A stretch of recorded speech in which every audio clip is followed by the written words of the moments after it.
one of the most important things we need to do in a relationship is get real. So many times I see people playing games in a relationship, and as a therapist who has seen thousands of clients and who has seen many clients with couples issues, it never ceased to amaze me how people would still be playing games in their marriage years into the relationship. So sisters listening out there, if you want to keep your man happy, you need to get real no matter what the consequences are. Welcome to Soul Sisters Get Real, the show that goes deep in who we really are and why we are really here. We're your hosts, Caryn from the States. And Eleni from Australia. We've had heartfelt conversations as soul sisters for years, and we're ready to share our truths, stories, and life lessons with you. And to inspire you to connect to your truest essence, which resides deep within your soul. There'll be tears, there'll be laughter, and there'll be no holding back. So sit back, relax, and let's get real about the things that truly matter. Hello everybody, welcome to today's episode of Soul Sisters Get Real. And today we're going to be talking about a real juicy topic, and we are talking about how to keep your man happy. And I know this title is going to polarize some listeners and some viewers in terms of what we've got to say, but we've both been in long-term relationships. I haven't been single since I was 20 years old. I'm now 54. I'm 55 actually. I turned 55. Yes, you did. Happy birthday. You did last week. How funny. I keep thinking I'm going to be 54, but I'm 55. I turned 55 last week. Have not been single for 34 years. In the relationships that I've had, they've been super beautiful relationships. My partners have never wanted those relationships to end. And I'm going to be giving you my secrets, and so is Caryn. Caryn's also going to be giving you her secrets, how to keep your man happy. Yes, this is going to be a fun one. And, you know, Soul Sisters Get Real. How perfect is this that we're just going to get real? We're just going to get real, and we're going to talk about the stuff that we would secretly talk about just by ourselves during a FaceTime. And one of the things that I'm going to say about how to keep your man happy, I'm going to leave to the very end because that's going to be the most controversial one. So I'm going to give my opinion on other ones first, but the one that I think that, and even you, Caryn, you don't know what it is. I know. I said I'm not going to tell you because I want your reaction. I'm going to leave that to the very, very, very end. So you need to keep listening to hear what that is. So I'll go first, and let's take this in turns. I can't wait. I can't wait till that last one. Now you've got me so wondering. Yay. So right. The first thing, exactly what you said in terms of Soul Sisters Get Real, I think that one of the most important things we need to do in a relationship is get real. So many times I see people playing games in a relationship, and as a therapist who has seen thousands of clients and who has seen many clients with couples issues, it never ceased to amaze me how people would still be playing games in their marriage years into the relationship. So they're not actually saying what they really feel and what they really think to their partner. And to me, that is game playing, and it's not being real. And there is so much toxicity that can be created when you're not real. We're not speaking from your heart, when you're not actually saying what you feel, what you think. So sisters listening out there, if you want to keep your man happy, you need to get real no matter what the consequences are, no matter what you think his reaction will be. Because often I would say to my client, Caryn, I would say, so they would tell me about all their issues and what's going on in their marriage or their relationship or whatever. And I said, well, have you spoken about it? Well, not in so many words. Okay, you need to speak about it. You can't keep it inside you, because that resentment, when you keep stuff inside you, it brews. Then you just blow up at some sort of minor issue. Yeah. And that partner can feel the energy of you feeling discontented anyway, and then that brings an energy of discontent in the relationship. So you have to speak your truth. What do you think about that? Okay, so interesting. You bring that up because you and I are very different on many levels, and we know it, right? So I have to say is that is difficult for many people, and I am one of those that has to learn that or had to learn that. And at my age, 53, because I just had a birthday, it's been the second relationship that I am in that I am learning that, because I know that I am a supporter. And a supporter is someone that doesn't like controversy, doesn't like confrontation, doesn't like to argue, and certainly doesn't like to make anyone feel bad. And so it's easier to not bring it up and hold it in. That's our way of being, right? And so then what happens is exactly what you said, is we hold it in because we don't want to cause conflict, and we don't want them to be angry at us, and we don't want them to feel sad, and we don't want them to feel bad that they did this. And then we cause we hold on to it, and then we create resentment in ourselves. So it sounds easy to some people that are more used to like speaking what they want and what they need and saying it outright. Is super easy for those kind of people. Then there's those of us that it's really hard to ask for something. Like, we don't know how to ask others for support. And not that we don't know how, it's not our go-to, right? And I've learned all of this, but it's hard for us to say what's really on our mind because we don't want to cause conflict. Yet in the end, exactly like you said, it creates more, because when you really think about it, it's selfish to not, because we're having the other people guess. What is it we want? What is it that we're feeling? Like, how is it that we can have a better relationship? Because we're not sharing it. Yet we're not sharing it because we don't want conflict. So it's really interesting, but I agree with you 100%. If you haven't done it and you are a supporter, learn it. You know, it's so good that you actually brought the other side, because, you know, I'm speaking from my perspective, and my perspective is, and I've been like this all my life, and I feel this has been one of the reasons as to why I have had very successful relationships. You know, I've only had 3 relationships in my life. The first one went for 10 years. I chose to end it. The second one went for 22 years. Again, I chose to end it. And the third one, and they were both beautiful relationships, and this current one is for 6 years. And with me, if I have something inside of me, I'm going to literally feel sick if I don't say it. Like, I will literally be unwell and sick. It has to come out of me. And I remember at the beginning, Christian would say to me, yeah, it's okay for you. You get out of you and then you put it onto me. Because Christian's like you in terms of not wanting conflict, not wanting to have any kind of issue between us. So I'm going to give a little solution for those people who are like you, Caryn, who are supporters and who are finding it difficult to actually speak your truth. So we have this thing with Christian which works really, really well. And it's a time, you know, once a week where we talk about our pet peeves. Now, these are things that you wouldn't normally talk about, but the great thing about pet peeves is that pet peeves, if you don't tell your partner, they build and then they turn into resentment. So it could be something as small as when you wash your cup in the sink, you know, why do you treat me like a flatmate and only wash your cup?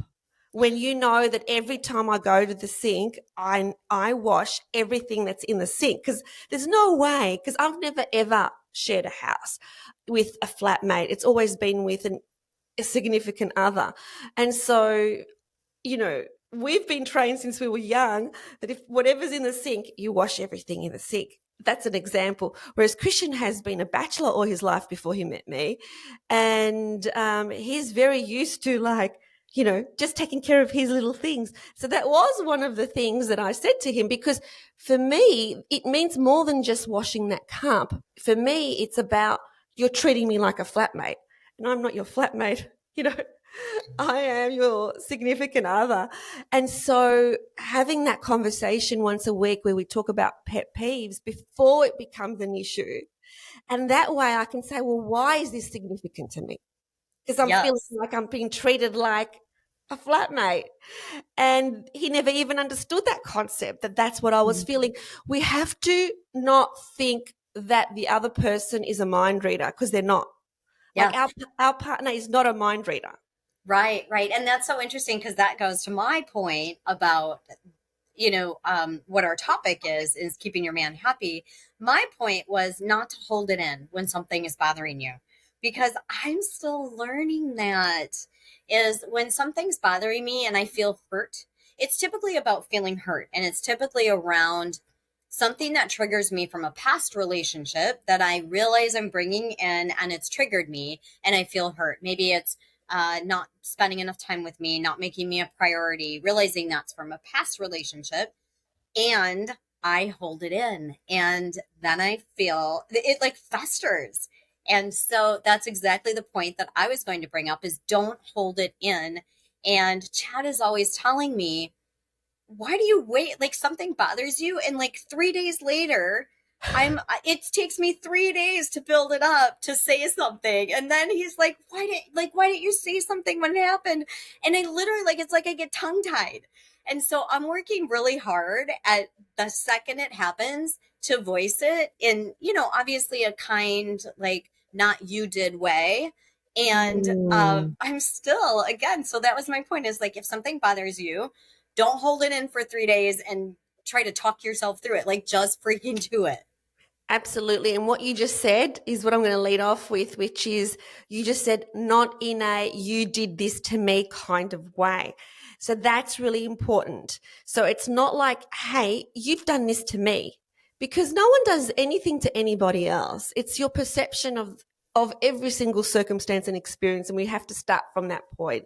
It is, okay, so that I really, really, really love this relationship and I want to make this relationship even better or whatever. That sandwich approach, which was invented back in the 70s, it doesn't get old. Like to start with something positive, to put your message in the middle and to end with something positive, because then that comes across as better. And the middle bit has to be how you feel.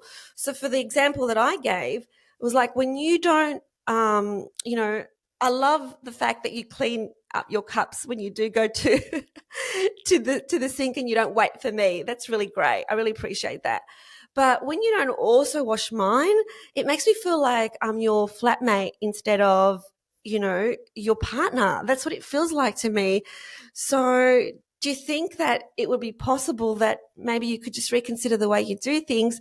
And I really appreciate that you're sitting here listening to me to, give you this message. So it's not like, when you go to the sink, why do you always wash your dishes and not mine? See how it comes across as completely different, which is just to speak from our heart, that makes so much difference, just to speak from our heart. I agree. Yes. And the other one that I was thinking, well, obviously we have lots of them, but one that was coming up for me is learning love languages. And there's the book, The 5 Love Languages. And what I've learned is it's really important to be aware of your partner's love language because it's the way that they show you love, even though it's not necessarily the way that you see and feel love. And so we get to, just because my love language is acts of service, it doesn't mean that I should always be doing acts of service, because I get to find out what his love language is. And then that's how I speak to him in love languages. And so learn the love language and then speak to them in their language instead of in yours. And to add to that brilliant point is also tell him about your love language. So you need to both do that exercise. So Christian and I did that right at the very beginning. And that's a brilliant point because we both picked our first top 2. And one of them was the same, which was physical, public displays of affection or physical affection or whatever it was. That was one of them, which was great that we both have that. That was a real bonus that we both love the touch, physical affection. And then mine was acts of service too. And his was quality time. So we both knew that. So he knew that to make me happy and so that I can feel loved, that he needs to do stuff for me. And that might be making me a cup of tea while I'm sitting on the couch. It could be anything, but an act of service You know, in the old house, it was actually doing stuff around the house that would really make me so happy. And his was quality time, which meant that when I spoke to him, I needed to make sure that not only was the phone, I wasn't glancing on the phone, I had to actually turn the phone around to make it like a point. The phone is not coming into our conversation. Yeah, let's talk about what the 5 love languages are so everyone knows what they are, right? So I'll say one, acts of service. What's another one? So physical affection. Quality time. Quality time. And the other one is gifts, like receiving gifts. Yes. And there's one more. Hearing. Words of affirmation. Words of affirmation. So that's when you tell someone, I really love you, and they need to hear that. So you do this quiz. If you don't know it and you're in a relationship, you've got to do it. You're just going to look it up online, love languages. You both do the quiz. You both do it together. Like these kind of activities at the beginning of our relationship with Christian and I, we did these activities a lot. Like we are working on the relationship to make sure that this is going to work. So we would do a lot of quizzes together, and these quizzes really are a beautiful bonding time together where we find out more about each other. I love that. And that brings me to my next one is the appreciation, showing appreciation. And that is not necessarily words of affirmation like, hey, I love you and you're really great. And I love the way you say that to me, which is super important with words of affirmation for everyone. But the appreciation of, I appreciate you doing this. I appreciate you because I appreciate that you spent that time with me. I appreciate that you washed both of our cups last time I asked you to, right? So that appreciation is huge, especially for men. Especially for men, because that matches up with one of my points. You know, it's interesting we did our points separately, but they're actually the same points. And because the reason it is especially important for men, which is what you've just said, is that it allows them to step into their masculine energy, because the masculine needs to protect, it needs to be significant. So when a male does not feel significant in the relationship, like they're not actually doing something to protect their women or look after their women, they actually feel their masculine energy starts to evaporate, and then they lose their essence. It's really important, especially for women who love being responsible, who love taking control, who are the A-type women. And I am one of those women that I have learned in this relationship to let go and to allow the masculine to be masculine, and then show our appreciation, like you said. So I'm really glad you brought up the example of the washing the cups in the sink, because yes, there was the final part to that, which is once he does do it, really say, I'm really grateful for. And a lot of women are resentful because they're like, oh, why should I? This is what's happened in therapy when I've, counseled women. They're like, well, why should I? I wash the dishes all the time and he washes it once, and I'm going to be thankful for that once. Yes, you're going to be thankful for that once, because that's going to make the difference in him feeling that, he's appreciated, and he will then do more, and you do have to be grateful for everything that he has decided to do and put into action. Yes, absolutely. Yeah. And it's, I read something one time, and this is a stretch. And if you could daily tell your partner, your soulmate, what it is you appreciate for them about them every single day, how magical would that be? Yeah, absolutely. And it also puts you in your heart space. So when you do that, when you're like, oh, what do I need to say to my partner, especially if your partner's love language is listening to words of affirmation, then that's something you do need to do every day, and it puts you into your heart space. What do I love about him? Rather than thinking about what do I what am I getting annoyed about with him? Like, what do I love about him? And they love it. And don't you love it? Like, if you hear it, you love it too. And then when you do it, that kind of energy, it gets multiplied. And then it just comes back to you. Not that we should do things so that it can come back to us, but it just does anyway. And it's interesting because I was thinking there are probably some people listening to this, especially women, that are like, well, I can't do that because he's so mean, or I can't do that because, and the relationship has gotten really rough. And here's a really amazing point. I remember when my marriage was really having problems, I went to a very wise woman who happened to be actually the aunt of my ex-husband. And I said to her, I am really, really struggling. This is going on. I'm not sure what to do. And she said, can you do me a favor? Do you want to still be married? And I said, yes, I do. And she said, can you do me a favor?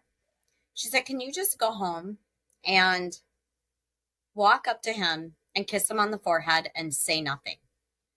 And I was in this space of, you've got to be kidding me. No, like, I don't want to. He's this and that and right. And I don't feel like I can. And there's so many walls up. And I took a deep breath and I sucked it up and I said, yes, I can. And you know what? I did. And it was magical. It like, he was so different for so many days. And it was like, all of a sudden, this new or guy that he was showed up. And I said not a word. It was a kiss on the forehead. I love that. I love that. And it makes a big, big difference. And again, like, if you receive that kiss on the forehead, like, to actually say, so as an example, I was sitting, the other day I was sitting at my desk doing work, and Christian just came out of nowhere and gave me a big kiss and a big hug. And I said to him later on that night, I said, you know what, when you came and gave me that big kiss and hug out of nowhere, that I really, really loved that. They need to then know, going back to that point, they need to then know that you love that, because then they will give you more of it. And then it just, multiplies. So yes, these random like moments of affection and really giving all your love. Like, I'm a big, big believer in affection. I was very lucky because I was brought up like that from my dad. My mum was never the affectionate type. She was like that awkward person that can't hug. But my dad was a big, big, big kisser and a big, big hugger. And me being the lucky one, because I was the youngest of 5, I received a lot of affection from my dad. And so I learned to love that way. Because I received it, I learned to love that way. Now, even if you have not received it, to go against the grain and to go to your partner randomly during the day and to give them a hug and to give them a kiss, like Caryn said, it makes all the difference in the world, because they feel loved. At the end of the day, no matter what your love language is, every single person wants to be seen, heard, and loved. Every single person. Yeah. And it's that non-physical touch that is so important, especially to women, I think, or non-sexual, sorry. Not non-physical, non-sexual touch, where it's just touching because I love you, not because I want something, right? Or not because it's a sexual response or innuendo. It's just touch me because you love me. Like, that non-sexual touch is really important to me. Yeah, like, I'm not after something. I just want to, physically touch you and show you that I love you in this way. I love that. I love that. Another one that I've got is many, many couples keep a scorecard. So keeping a scorecard is really toxic. And this is the way that I used to teach my clients, which was a real aha moment. So I'm about to give you a really big gem for you guys who are listening. So many people are like, well, I did this, this, and this, and this. So I cleaned the dishes. I did the laundry. I walked the dog. I did that. What have you done this last week? And then everything that they do with resentment. And then they resent their partner more. And so therefore they don't want to go up to their partner and give them a kiss or give them a hug or do whatever. This is what I say about scorecards. The reason that it's toxic is because you don't realize that when you're doing something for your partner, you're not doing it for your partner, you're doing it for your relationship. So, and that's the way to see it. So if you're doing something for your partner, reframe that to, I'm doing this for our relationship. So whatever action I'm taking, it doesn't matter if I've taken 10 actions this week that are for him, they're actually for our relationship. So I'm adding to our relationship. I'm making it stronger. Who cares if I've made it 10 times stronger than he has made it or she has made it? So it's all about putting into the relationship. Whatever action you take, it's not for the partner, it's for your relationship. You will end up benefiting from it. I love that. And that is looking at it, like you said, this is for us instead of you, right? It feels better that it's for us. And Yes. yeah, I like that. And what I learned also is I'm going to be honest, I used to keep score. I did this and this and this Yeah. weekend, So did and what I. did you, right? Oh, And yeah. it's so interesting because we all have different strengths and we do things differently. And I've also realized different things mean more to me. Like if I don't like dirty dishes in the sink, and so it's important to me that I do the dishes more often. And then, he doesn't like different things. And so it's important to him to do that. So it's not necessarily I did, you did, because we have different things that are important in our lives. And that's what we tend to take care of, that things that we care about. Yeah, absolutely. The things that we care about, we just do it because we're doing it for our relationship. We don't have to expect that somebody else does it as well. Really, really good point. So the next point I want to bring up is saying sorry first. Now, this is something my elder sisters, taught me before, when I married the first time. They said to me, never ever, and this is something my mum had said to me, really important in our family, you never ever go to sleep, and not having made up. You never ever do that. You always make up before you go to sleep. You don't allow a whole day to go past. So many people I know that actually haven't spoken to each other for like a week or two because they're holding on to this resentment. Like It's just ridiculous because that just builds this kind of, and who ends up being sick? You. Yeah, absolutely. You end up being sick because you're holding on to this resentment because you're expecting the other person to say sorry. And like you've said before, Caryn, have I actually done that in the past? Yes, I have done that where I felt that I was so wronged that they needed to say sorry, and then I would go to bed sulking and I would want them to come to bed and say sorry and hug me, and then they didn't. Yep. And it was just like, okay, I'm devastated, and he hasn't even bothered to come upstairs to say sorry to me, and here I am waking up all distressed and sicker than I was the day before. Say sorry always, because it will soften the situation.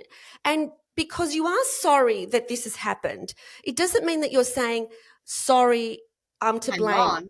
No, I'm not saying sorry because I'm at fault. So I'm not saying sorry, but I'm really sorry that you are feeling this way. I'm really sorry that this has happened between us. Mm-hmm. Yeah. See how that's different to being a pushover? Yes, definitely different. I'm sorry this happened to us. And it is very difficult for some people to say they're sorry. And I find that interesting because a lot of it has to do with, our childhood. And if we grew up with people saying they're sorry, and it's a tough one for some people, but it's super, super important. And then on that point, what I learned also is after the I'm sorry, the I forgive you. Mm-hmm. Super important. When someone tells you they're sorry, if it is because they're sorry about something they did, that I forgive you is super powerful. Yeah, I love that. I also feel like it's important at this point, and remember, I still haven't given my controversial one. I know, let's go with that one, hey? Wait, that's still coming up. It's a coming up event. All right. But what I think it's important is, there are many people out there who are in relationships with narcissists. And it may seem like we're trying to advise you to always be the one that comes forward, always the one that gives, always the one that.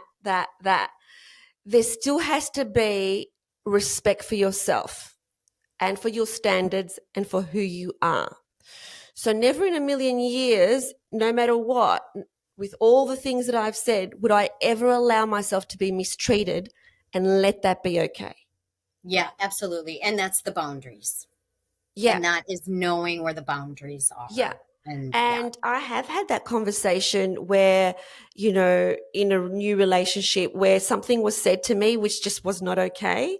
And I made it very clear that just letting you know that what that sentence you said to me, that's not okay. I don't hang around for stuff like that. So that's not who I am. I just don't hang around. Yeah. Make it very, very clear that it's not something that I need to have an argument about. It's not something that I need to yell about. It's not something that I need to do anything. I'm just letting you know that I don't hang around to be treated like that. I value myself way more than that. I know what I'm worth. I know the value that I am. And that's the other important thing, to know your value, to know who you are, and to know that, you're not available to be treated any other way. Yeah. And that's a tough one, because sometimes it takes some time to get to the place where you really say, I don't get to be treated like that. Especially when you have these long standings, I'll never get divorced, and there's love there, and all that. And you do get to a space where you're like, I don't get to be treated like that, and I get to set boundaries, as tough as that is. So absolutely, it is tough. It is tough. But can I just say that with new relationships, it's really important to be right up front straight away. As soon as you feel like there's something that's been said to you that's not okay, like as an example, I had a situation where something was said to me which my partner thought was funny, but I took it as derogatory. Made it very well known that no, that's not funny to me. Yes, I we don't learned think from that's past. funny. Yeah, we learned from past relationships, like what we're going to put up with and what is not okay. And then, we get to definitely in that second one. And before you give us your last one, I just want to mention one more. And we don't really even have to talk about this because we all know what it means. And that's not bringing up the past, because we as women love to bring up the past. You did this, you did that. Remember the last time? And what I do know now is that it's not about the past. It's about the present, and how do we get to be in the future? I think we do need to talk about it, because that's a really important point that people do. Wow. So I think it's a very important point, and it seems obvious to us because we don't do that behavior anymore. But both of us have in the past, and there are people listening right now who their partner does it or they do it. So this is what you do when your partner brings up the past. So it's like, okay, that was then and this is now. So I don't want to talk about what happened then. I want to talk about where we're going now. So you need to monitor that when your partner brings up the past, that you stay in the present, and then you, no matter how much you want to, because I know sometimes it's very bloody tempting when, your partner's bringing up something about the present and you're like, but hey, what about like last week when you did this? Yeah, and you know what? On that point, something that is very effective is when the past is brought up, is to respond with, that was the past, and from today forward, I'm committed to. So now they know that, yes, that was the past and I made a mistake or it wasn't right. And from now on, I'm committed to doing it this way or being this way. And so they know that you are working on it, and you're committed to being a different way. Yeah. I love that, because actually both partners want to know, well, what are you going to do about it now? Because one thing that used to irk me in the past was when someone would say sorry to me, but it was like, yeah, but is this behavior going to change? Like the sorry is fine, but are you going to change anything? And so what you're saying is, you're actually saying, I am now committed to, because ultimately what do you want? You want a happy relationship. And so it takes this work at it, but the work pays off. Like Christian and I worked really hard at our relationship when we first got together. We did all the quizzes you could think of. He read all the relationship books. We did so much, but it has paid off. It really has paid off. So that is so important. Yeah, definitely. Yeah, I love that. Yeah. I love that. I am committed to. So now I am committed to whatever the new action is. Right. Yeah. I love that. All right. You are killing me. What is this last one? Now, this is going to be really controversial, because I know that when I've told my girlfriends this, they're like, you're kidding me, because it seems like I am demeaning myself, but let me explain. So this last one, okay, I've only ever been in long-term relationships, and I've got no judgment for people who have been in short-term relationships, okay? So I've been in 3, I'm 55, and I've been in 3 long-term relationships. So when I say whatever I'm going to say, I'm talking about with these 3 men, okay? The ones who were my husbands and my partner. I have never, ever, ever said no to sex. You're just looking at me. Never, ever, ever in all of your relationships? Never, ever, ever in all my relationships, even if I didn't feel like it. And I tell you why, okay? I'll tell you why. I've never said no. One is because I never wanted to use sex as a weapon. So I never wanted to use it as, well, you did this to me, so why should I give you that? And it's not about me giving something. It's about us coming together.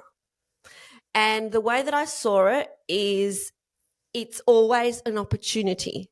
It's always an opportunity to be intimate. Well, I want to say there may have been a couple of exceptions when the time was really inappropriate, like, I'm in the middle of something or whatever. But even these days, even something like that, I still say yes, even if it's – in fact, it happened yesterday in the middle of the kitchen, and it wasn't – we were about to have dinner, so my mind was elsewhere, but it was like, hey, like it's an opportunity. And that's the way that I see it. It's an opportunity. And so, yeah, even though I was about to, like, we're both making dinner, it was like, it's an opportunity for intimacy. What a beautiful opportunity. Like, I don't want to be on my deathbed and go, like, I just said no to being intimate with my loved one because I had to take out the rubbish, or because I had to wash the dishes, or because I had to dry the dishes. Like, I believe it's so important to have intimate relationships. So even when I don't feel like it, I'll say yes. And I'm of the belief the more you do it, the more you want it. And the less you do it, the less you want it. And it is a key component of an intimate relationship. So many people that I know, their relationship becomes platonic. Like, it's like they are flatmates because that part of it has been taken away. And no judgment if you're both really, really happy and that's what you want. Okay, perfect. But, the more you do it, the more you want it. And so never in my mind have I ever said no to sex with my significant other. Yeah, I have to say, going to a lot of marital counselors, I have been told many times, and it is biblical to not say no, because especially for men, that's part of their, that's part of their identity. Like, that's who they believe they are. And when you're saying no to that, you're saying no to them. And I am going to put in the caveat that it's tough when you don't have a good relationship, because I cannot tell you how many times in my life, in my marriage, I would wake up in the morning and want the relationship to be good. And we were struggling. And I would say to myself, today I am going to do this. Today it's important. Today, and I would promise myself. And then this is all of that being in integrity with yourself, right? Because I would make a promise to myself, and then the emotions would come up and the feelings would come up, and I'd be like, I don't have it in me. And the challenge with that is A, now you're out of integrity with yourself because you made yourself a promise, and B, you're in that space like you were in. And so that's a tough one. And what I want to reiterate is that this is in that relationship before it gets hard. Like, keep it in a good space by being in that space. And, like you said, don't say no. Well, the other thing is, with all these things that Caryn and I have said, it's all our opinion. And at the end of the day, there is no right and there is no wrong. So it's my opinion. This is my value. This is what I I want to make sure that my man feels like a man in this relationship. I want to make sure that my man feels very loved in this relationship. I want to make sure that my man wants to be with me more than anybody else in this relationship. And it's worked. So, with all the things that we have said, take what you resonate with. And then the other things may just be seeds that can just sort of sit around and see how you feel about it and see how that works with your particular circumstances, because all circumstances are different. All relationships are different. And we're not suggesting that this is the formula for every single relationship. It's just what's worked for us.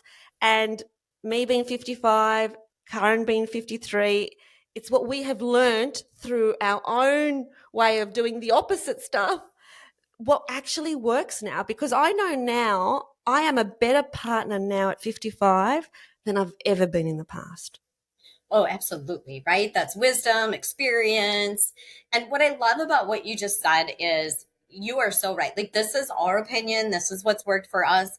And remember, we're speaking as if it's you and I, and it's our soul sisters get real conversation. The conversations you and I used to have before we decided to do this podcast, and just getting real with each other about, hey, what's working for you? This is working for me. It doesn't necessarily mean that anyone that's in any different situation will work for us. So, yeah. Awesome. Yay. Awesome episode. We'd love to hear your opinions. So please let us know. Thank you for joining us. So have an awesome week and have lots of sex. Thanks for watching. We hope you loved it. And if you did, please like this video and subscribe to the channel. And remember, always connect to your truest essence. And choose love. We'll see you next time.